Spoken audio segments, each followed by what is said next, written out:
దశమ భాగం అనేది నూతన నిబంధనలో లేదు. దశమ భాగం అనేది పాత నిబంధనలో ఉంది.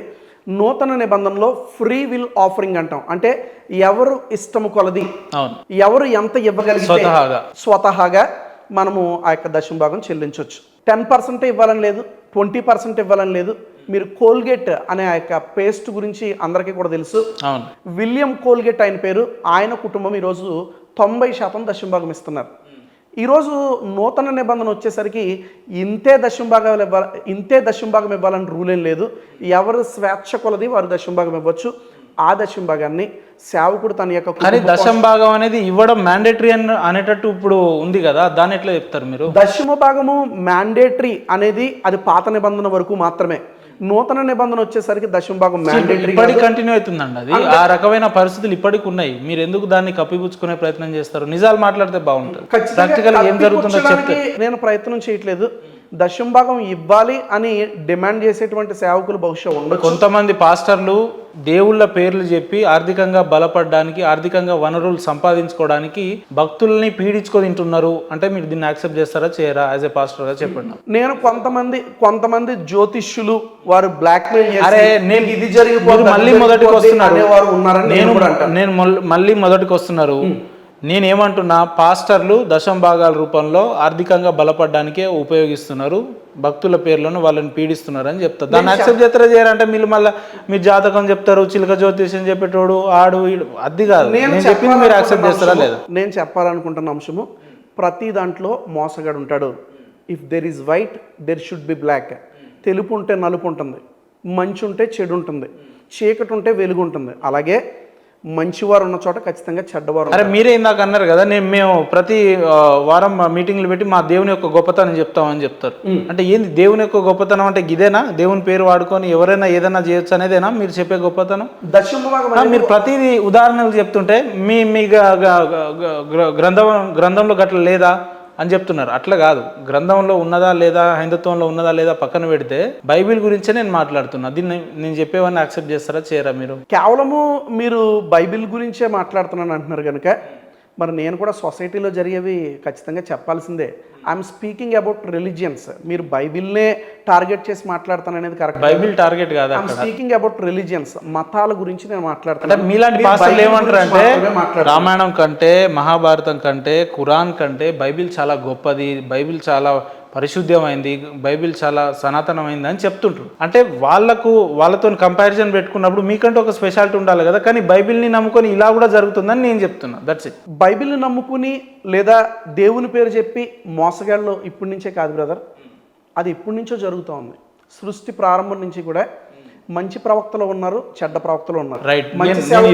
చెడ్డ సేవకులు ఉన్నారు. ఇలాంటి సందర్భాల్లో ఎవరిని పాస్టర్గా నమ్మాలి ప్రజలు, ఎవరిని పాస్టర్గా అంగీకరించాలి, ఎవరిని దైవజనులుగా మీరు చూడాలి, లేదంటే ఎవరు నిజమైన భక్తులుగా మీరు అంగీకరించాలి? వెరీ సింపుల్గా అతని యొక్క లైఫ్ స్టైల్ చెప్తుంది అతను నిజమైన పాస్టరా లేకపోతే అబద్ధికుడా అనేది అతని లైఫ్ స్టైల్ చెప్తుంది. కానీ రహస్యంలో చేసే పాపాలు ఎవ్వరము కూడా కనిపెట్టలేం. ఈరోజు పాస్టర్లో మంచి ఉందా లేదా, లేకపోతే ఆ వ్యక్తిలో మంచి ఉందా లేదా అని మనం చూసే కంటే ప్రభు యొక్క వాక్యం ఏమంటుందంటే కనుక నన్ను చూడండి, నా మార్గంలో నడవండి అని చెప్తా ఉన్నాడు ప్రభు. మనం మనుషులను చూసి మోసపోయే కంటే ప్రభువును చూద్దాం, ప్రభు వైపు నడుద్దాం. తద్వారా మంచి సొసైటీని మనము ఏర్పాటు చేసుకోగలుగుతాం. అంటే కేవలం దేవుడిని నమ్మాలంటారు మీరు? ఎస్, ఖచ్చితంగా. మీలాంటి పాస్టర్లు, ఫాదర్లు వీళ్ళని నమ్మాల్సిన అవసరం లేదు. మాలాంటి పాస్టర్లను మాత్రమే కాదు, అసలు ఏ మనిషిని కూడా నమ్మొద్దు అని బైబిల్ చెప్తా ఉంది. కారణం ఏంటంటే మనిషి అన్నాక ప్రతి ఒక్కరిలో కూడా మోసం ఉంటుంది, ప్రతి ఒక్కరిలో కూడా మంచి ఉంటుంది, ప్రతి ఒక్కరిలో కూడా చెడు కూడా ఉంటుంది. పాస్టర్ మంచివాడు, పూజారి చెడ్డవాడు, ముల్లా చెడ్డవాడు, పాస్టర్ ఒక్కడే మంచివాడు అనేది నా ఉద్దేశం కాదు. ఖచ్చితంగా మంచి చెడులు అనేవి ప్రతి చోట కూడా ఉన్నాయి. మీరు క్రిస్టియానిటీలో కన్వర్ట్ అయిన ప్రతి ఒక్కరు కూడా ఒకరినొకరు ఇంటరాక్ట్ అయ్యే సందర్భంలో ప్రైజ్ ది లార్డ్ అని అనుకుంటారు కదా, అంటారు, డెఫినెట్లీ అంటారు కదా. ఖచ్చితంగా. ఏంటి ప్రైజ్ ది లార్డ్ అంటే దానికి ఉండాల్సిన ప్రత్యేకత లేనిది? ఎందుకు ప్రైజ్ ది లార్డ్ అంటారు? ప్రైజ్ ద లార్డ్ అంటే దేవునికి స్తోత్రము, దేవునికి మహిమ అని మనం ఖచ్చితంగా చెప్పొచ్చు. డెఫినెట్లీ మ్యాండేటరీ నాది. అంటే విషస్ రూపంలో ప్రైజ్ ది లార్డ్ అనుకుంటారు కదా, అలా చెప్పుకోవడం మంచిది. అదొక హెల్దీ ఎన్విరాన్మెంట్ని తీసుకొస్తుంది కదా. దేవుడిని జ్ఞాపకం చేసుకోవడం ద్వారా ఒక హెల్దీ ఎన్విరాన్మెంట్ని మనం తెచ్చుకోగలుగుతాం. మీరు బయట ఎవరు ప్రైజ్ ది లార్డ్ చెప్పినా మళ్ళీ రిటర్న్ ప్రైజ్ ది లార్డ్ అంటారు కదా. ప్రైజ్ ది లార్డ్ చెప్తాం. రైట్ అంటారు కదా మనస్ఫూర్తిగా. ఒకసారి ప్రైజ్ ది లార్డ్ అనండి. Praise the Lord. Praise the Lord అనండి. Praise the Lord. Praise the Lord. Praise the Lord. Praise the Lord. జై శ్రీరామ్. నోరు ఆగింది మీది. నాకు మీకు ఒక్క నిమిషం, మీరు ఇందాక ప్రైజ్ లాడ్ అన్నారు కదా, Praise the Lord. నేను కూడా ప్రైజ్ లాడ్ అన్నా కదా. అంటే మిమ్మల్ని కన్వే చేయడానికి, మిమ్మల్ని కంఫర్ట్ జోన్లో ఉంచడానికి నేను కూడా ప్రైజ్ మీ దేవుణ్ణి ఆరాధించినట్టే కదా నేను, Yes. రైట్? మరి నేను జై శ్రీరామ్ చెప్పిన తర్వాత మీరు నన్ను కంఫర్ట్ చేయడానికి మీరు ఎందుకు జై శ్రీరామ్ అన్నారు? I'm living in a secular country. నేను లౌకిక రాజ్యంలో ఉంటా ఉన్నాను. లౌకిక రాజ్యానికి నన్ను అడిగితే నా పర్సనల్ డెఫినేషన్ ఏమని చెప్తాను తెలుసా? లౌకిక రాజ్యం అంటే ప్రైజ్ ద లార్డ్ చెప్పు అని నేను నిన్ను ఇబ్బంది పెట్టకూడదు, జై శ్రీరామ్ చెప్పు అని నువ్వు నన్ను ఇబ్బంది పెట్టకూడదు. ఇక్కడ ఇబ్బంది ఏముంటుంది? ఇప్పుడు నేను మీ మతాన్ని గౌరవించినప్పుడు మనం కూడా అవతల వ్యక్తుల్ని, అవతల మతాల్ని గౌరవించాలి కదా. అదే కదా మానవత్వం, వ్యక్తిత్వం. ఖచ్చితంగా ప్రైజ్ ద లార్డ్ చెప్పాలని లేదు, ఖచ్చితంగా జై శ్రీరామ్ చెప్పాలని లేదు.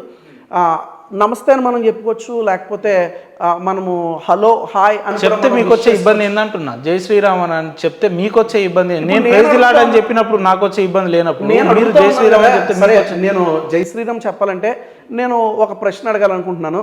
జై శ్రీరామ్ అంటా ఉన్నారు కదా, what is the origin of జై శ్రీరామ్? దాని యొక్క ప్రారంభం ఏంటి? ఎక్కడి నుంచి ప్రారంభమైంది? జై అంటే వర్ధిల్లాలి, రామ్ అంటే రాముని యొక్క ఆలోచనలు కానీ రాముని విధి విధానాలు వర్ధిల్లాలని చెప్తాను. నేను అడుగుతా ఉన్నాను, ఏంటి దాని ప్రారంభం ఏంటి? రామాయణంలో ఒరిజినల్ వాల్మీకి రామాయణంలో ఎక్కడైనా జై శ్రీరామ్ అనే పదం ఉందా? ఒకవేళ అలా ఉందని మీరు చూపిస్తే నేను చెప్పడానికి సిద్ధమే. ఒరిజినల్ వాల్మీకి రామాయణంలో జై శ్రీరామ్ అనే పదం లేదు. మరి ఎక్కడి నుంచి వచ్చింది జై శ్రీరామ్? తెలియదు, కానీ జై శ్రీరామ్ అనాలి, నేను అన్నాను కాబట్టి నువ్వు కూడా అనాలని చాలా మంది ఫోర్స్ చేస్తున్నారు. ఈ ప్రశ్న కేవలం ఉపేంద్ర గారికి మాత్రమే కాదు, ఈ జవాబు నేను ప్రతి ఒక్కరికి కూడా అందించాలని ఆశపడుతున్నాను. ఎక్కడి నుంచి వచ్చింది? దాని యొక్క ఆరిజిన్ ఏంటి? ఎక్కడి నుంచి ఉత్పన్నమైంది? నేను చెప్తున్నా కదా. 1980లో రామానుజన్ అనే ఒక ఆయన ఒక టీవీ సీరియల్ తీశాడు. ఆయన రామాయణం అనే దాని మీద టీవీ సీరియల్ తీశాడు. ఆ యొక్క టీవీ సీరియల్లో వానర సైన్యము యుద్ధానికి వెళ్తూ వారు జై శ్రీరామ్ అనే నినాదాన్ని చాంటింగ్ని అక్కడ వారు వినియోగించారు. అక్కడ మొట్టమొదటిగా జై శ్రీరామ్ అనే పదాన్ని మనం అక్కడే విన్నాం. 1980 వరకు కూడా జై శ్రీరామ్ అనే పదము ఎవ్వరూ ఎక్కడ వినియోగించలే. బహుశా ఎవరైనా కొద్దిమంది అక్కడక్కడ వినియోగించి ఉండొచ్చు, కానీ దీనికి ప్రాముఖ్యత ఎక్కడ సంతరించుకుందంటే ఆ టీవీ సీరియల్లో సంతరించుకుంది. అనంతరము కొంతమంది పొలిటికల్ లీడర్స్ ఆ యొక్క బాబ్రే మసీద్ కూల్చేటప్పుడు జై శ్రీరామ్ చెప్పి అక్కడ పెద్ద గొడవ చేశారు. మరికొంతమంది ఆర్ఎస్ఎస్ వారు జై శ్రీరామ్ చెప్పి అక్కడి నుంచి దాన్ని ఈ యొక్క చాంటింగ్ని, ఈ యొక్క పదాన్ని వారు ఉచ్చరిస్తూ ఉన్నారు తప్ప వాస్తవానికి జై శ్రీరామ్ చెప్పేవారికి ఇది ఎక్కడ ప్రారంభమైంది, దాని ఆరిజిన్ కూడా తెలియదు. జై శ్రీరామ్ చెప్పాలి. అండ్ నెంబర్ 2, నేను ఒక మాట చెప్తే ఇబ్బంది ఏందంటున్నా. నాకు రాముని యందు విశ్వాసం లేదు, నాకు రాముడు దేవుడని నేను నమ్మట్లేదు. రాముని యందు రాముడు అంటే ఎవరో కూడా బహుశా నాకైతే తెలుసు, చాలామందికి రాముడు ఏంటో కూడా తెలియదు. అలాంటప్పుడు నాతో జై శ్రీరామ్ చెప్పించడం వల్ల మీకు వచ్చిన ఉపయోగం ఏంటి? ఏదో మీ దురద తీరత తప్ప దానివల్ల వచ్చిన ప్రయోజనం.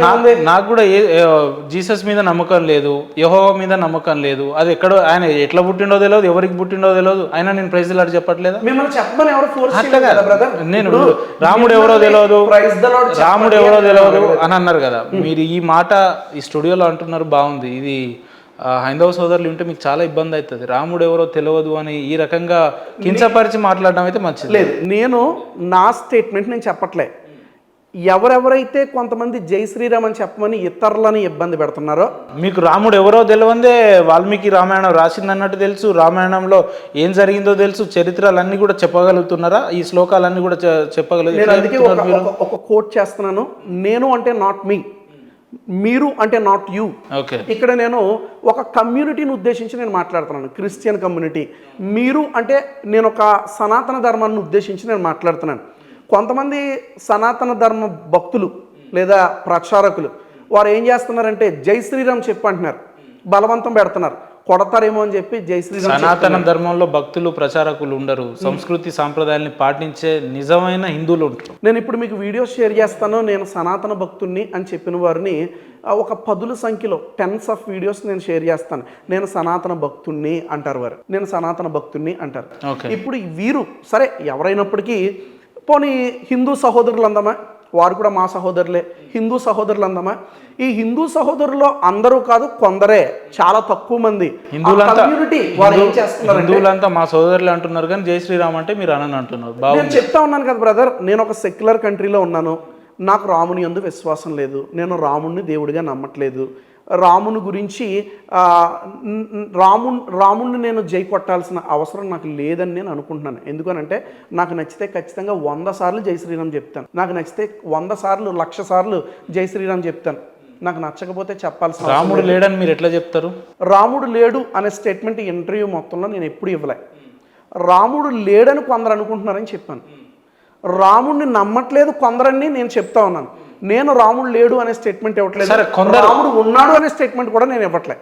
సరే, కొందరైనా కూడా కొందరి గురించి అన్న ఇప్పుడు రాముడు లేడని వాళ్ళు ఎట్లా అనుకుంటారని మీరు ఎట్లా చెప్తున్నారు? ఈరోజు చాలా మంది జై శ్రీరామ్ అంటున్నారు, కానీ అసలు ఆ శ్రీరాముడు ఏం చేశాడో కూడా వారికి తెలియదు. శ్రీరామ రాజ్యం కావాలంటున్నారు, కానీ శ్రీరాముడు ఏం చేశాడో వారికి తెలియదు. ఈరోజు చాలామంది జై శ్రీరామ్ అంటున్నారు, తర్వాత రాముని రాజ్యం కావాలి అని అంటున్నారు. నేను అడుగుతున్నాను, జై శ్రీరామ్ అంటే ఏంటో చెప్పాను, రాముని రాజ్యం ఎలా ఉంటుందో కూడా నేను జ్ఞాపకం చేయాలని ఆశపడతా ఉన్నాను. రాముడు రావణాసురుని చంపిన తర్వాత తన సహోదరుడైన విభీషణుడు అంత్యక్రియలు చేయాలి. అలాంటి సమయంలో రాముడు ఆ యొక్క అంత్యక్రియలకి అలౌ చేయడేమో, ఎందుకంటే రాముడికి చాలా ద్రోహం చేశాడు కదా, అంత్యక్రియలకి ఇతన్ని అలౌ చేయడేమో అని భయపడతా ఉంటే విభీషణ్ను పిలిచి ఒక చక్కటి మాట అంటాడు కదా, మరణాంతారి వైరాని అని అంటాడు. ఈ యొక్క మాట మనము యుద్ధకాండలో చూడొచ్చు. మరణాంతాని వైరాని అని అంటే గనక దానికి అర్థం ఏంటో తెలుసా? మరణముతోనే మా మధ్యన ఉన్నటువంటి వైరము పోయింది, ఇక మీదట నీ అన్న నాకు కూడా అన్నయ్య అంటాడు. ఎలాగా, ఏ రీతిగా అన్న అవుతాడు? ఏదో ఒక సందర్భం ఉండాలి కదా, ఏదో ఒక అంశం ఉండాలి కదా. ఏ రీతిగా అవుతాడంటే కనుక విభీషణుడు రాముడు ఇద్దరు కూడా మంచి స్నేహితులు, అందుకే ఆయన అంటాడు కదా, నీ అన్న నాకు కూడా అన్నయ్య అని అంటాడు. రాముని రాజ్యం అని అంటే శత్రువును సహితము ప్రేమించేటువంటి రాజ్యము రాముని రాజ్యం. ఈరోజు సొంత దేశంలో వారిని హింసిస్తూ ఉన్నారు. ఇది మీ దేశం కాదంటున్నారు, మరి ఎవరి దేశం ఇది? ఇది హిందూ దేశం అంటున్నారు. ఇది సెక్యులర్ కంట్రీ. నీకు నిజంగా హిందూ దేశం వెళ్ళాలి అని అనుకుంటే కనుక ఇండియా కంటే నేపాల్లో హిందూస్ ఎక్కువ, దాదాపుగా 91% ఉన్నారు. అది హిందూ దేశంగా మొన్నటి వరకు ఉండేది. నువ్వు అక్కడికి వెళ్ళిపో, నా దేశంలో ఉండే హక్కు నీకు లేదు. నా దేశము నా హిందూ సహోదరులది, నా దేశము క్రైస్తవ సహోదరులది, నా దేశము నా ఇస్లాం సహోదరులది. అంతేకాదు ఎవరొచ్చినా ఆదరించే దేశము నా యొక్క లౌకిక రాజ్యం. నీకు నిజంగా హిందూ దేశం కావాలంటే మారిషస్ అనే ఒక ఐలాండ్ ఉంది, అక్కడికి వెళ్ళిపో. దాదాపుగా ఈస్ట్ ఆఫ్రికాలో 50 నుంచి 60% వరకు కూడా అక్కడ ఆ యొక్క ఐలాండ్లో హిందూస్ ఉన్నారు. నువ్వు అక్కడికి వెళ్ళిపో. ఎవరైతే ఇది నా దేశం అంటున్నారో నా దేశంలో ఉండే హక్కు అలాంటి వారికి లేదు. అంటే జై శ్రీరామ్ అని అంటే దాని వెనకాల ఇంత అంతరార్థం ఉందని చెప్తున్నాను. ఇప్పుడు మీరు ఏమన్నారు? మీరు మాట్లాడుతూ రాముడు చాలా గొప్ప వ్యక్తి, గొప్ప ఆలోచనలు కలిగిన వ్యక్తి, మానవత్వం కలిగిన వ్యక్తి అని అన్నారు. మరి అలాంటప్పుడు రామాయణమే లేదు, అసలు రామాయణం జరగలేదు, కల్పితం అని అంటున్నారు కదా కొంతమంది. కానీ రాముణ్ణి మీరు ఇంత ఆదర్శంగా తీసుకున్నారు కదా, చదివిరా మీరు ఎప్పుడన్నా పూర్తిగా రామాయణం మహాభారతం ఎప్పుడన్నా బుక్ పట్టుకున్నారా? ఏదో నేను చదవడానికి ప్రయత్నం చేస్తాను, చదివాను, కంప్లీట్. ఇంత చదివిన తర్వాత కూడా, మా దేవి దేవతల గొప్పతనం తెలిసిన తర్వాత కూడా ఇకనన్నా బైబిల్ని వదిలేయాలనే ఆలోచన మీకు ఎప్పుడు రాలేదా? లేదు, ఎప్పుడు రాలేదండి. అంటే రామాయణం గొప్పతనం చదివిన తర్వాత మళ్ళీ రాముడిని నమ్మాలనే ఆలోచన ఎప్పుడు రాలేదా? ఏ మత గ్రంథం చదివినా నా స్టడీ ప్రకారము ఒక్కడే ఉన్న దేవుడు కనబడతా ఉన్నాడు. పూర్తి భ్రమలో ఉన్నారని అంటాను నేను. అంతే. బహుశా మీరే రైట్ అయి ఉండొచ్చు, నేను అజ్ఞానిని అయి ఉండొచ్చు, నాకు తెలివి లేకపోయి ఉండొచ్చు. గ్రంథాల మీద రాముడు గొప్పోడని మీరే అంటున్నారు. ఇప్పుడు గొప్పోడైన మాత్రం అతను అనుసరిస్తే తప్పేంది అని నేను అంట, ఆయన ఆలోచనలు అనుసరిస్తే తప్పేంది అని. Making my point very clear. రాముడిని అనుసరించమనే నేను చెప్తా ఉన్నాను, రాముడిని అనుసరించాలి అని నేను చెప్తా ఉన్నాను. కానీ రాముడిని అనుసరించకుండా చాలామంది రాక్షసుల్ని అనుసరిస్తూ ఉన్నారు. దానికి వీరు రాముడు ఈ స్టేట్మెంట్ తప్పు. దీన్ని దానికి వీరు రాముడు పేరు వినియోగించుకుని రాక్షసుని అనుసరిస్తున్నారు అనే మీ స్టేట్మెంట్ ఉన్నటువంటి పేరు తప్పు. వీరు చెడ్డ దారి పట్టిస్తున్నారు అంటారు. ఫాల్స్ అలిగేషన్ ఇది. లేదు, ఖచ్చితంగా రాముడు ఎప్పుడు ఎవరిని కూడా స్త్రీలను వివక్షణ చేసి నడిపించలే. రాముడు స్త్రీలను చాలా గౌరవంగా చూశాడు. అవును. రాముడు ఎప్పుడు కూడా ఎవరిని అన్యాయంగా మతము పేరు చెప్పి కొట్టలే, తిట్టలే. మీరు ఒరిజినల్ వాల్మీకి రామాయణంలో ఇలాంటి ఇన్సిడెంట్ ఒక్కటి చూపించిన మీరు అన్నారు కదా, నేను ఖచ్చితంగా బైబిల్ని విడిచిపెట్టడానికి సిద్ధమే.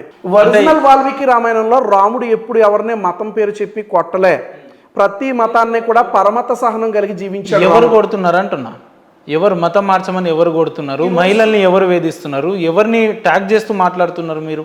వైజాగ్ బీచ్లో కొంతమంది యవ్వన బిడ్డలు వారు సువార్త చేసుకుంటా ఉంటే ఒక ఆయన వచ్చి భయంకరమైన పదజాలం, అవి కనీసం ఒక సేవకుడిగా నేను ఉచ్చరించలేను, అలాంటి పదాలు వాడి ఒక వేశ్యని ఎలాగైతే తిట్టారో ఆ రీతిగా ఆ యొక్క వ్యక్తి తిట్టారు. ఇప్పుడు దీన్ని రామరాజ్యం అని నేనైతే అనుకోవట్లేదు. తిట్టారని మీరు అంటున్నారు, మీరు చెప్తే నేను వింటున్నా. ప్రాక్టికల్గా ఆడ ఏం జరిగిందో నాకు తెలియదు కదా. నా దగ్గర ఆ వీడియో ఉంది, మీకు షేర్ చేయమంటే I'm ready to share that video. మా దగ్గర కూడా ప్రార్థనల పేరు మీద చర్చిలకు పిలిపించి పాస్టర్లు అమ్మాయిల్ని లైంగికంగా వేధించిన సందర్భాలు, సన్నివేశాలు చాలా ఉన్నాయి. మీకు కావాలంటే పెడతాం వీడియోలు, ఎన్ని కావాలి మీకు. ఇప్పుడే రీసెంట్గా నాకు ఒక వీడియో షేర్ చేశారు. ఒక పూజారి మైనర్ బాలికను 2 సంవత్సరాలు చైన్స్తో కట్టేసి ఆమెను లైంగికంగా వేధించాడు. ఆమెకి సరిగ్గా ఫుడ్ పెట్టలేదు, ఆమెకి సరిగ్గా మోషన్ కూడా వెళ్ళనివ్వలేదని ఆ యొక్క వీడియోలో న్యూస్లో నేను కూడా చూసి వచ్చాను. అగైన్ ఐ రిపీట్, అంటే మహిళల్ని వేధిస్తే రామరాజ్యం కాదన్నట్టు. ఖచ్చితంగా మహిళలను వేధిస్తే, మీ బైబిల్లో చెప్పిండా, ఖచ్చితంగా జీసస్ చెప్పిండా, మహిళలను వేధిస్తే అది రామరాజ్యము కాదు, అది క్రీస్తు రాజ్యము కాదు, అది అల్లా కోరుకున్న రాజ్యము అంతకంటే కానే కాదు. ప్రతి మత గ్రంథంలో కూడా రాముడు స్త్రీలను గౌరవించాడు, క్రీస్తు స్త్రీలను గౌరవించాడు. అల్లాహ్ అనేటువంటి ఆ దేవుడు స్త్రీలను చాలా ప్రేమగా చూసుకున్నాడు ఆయన.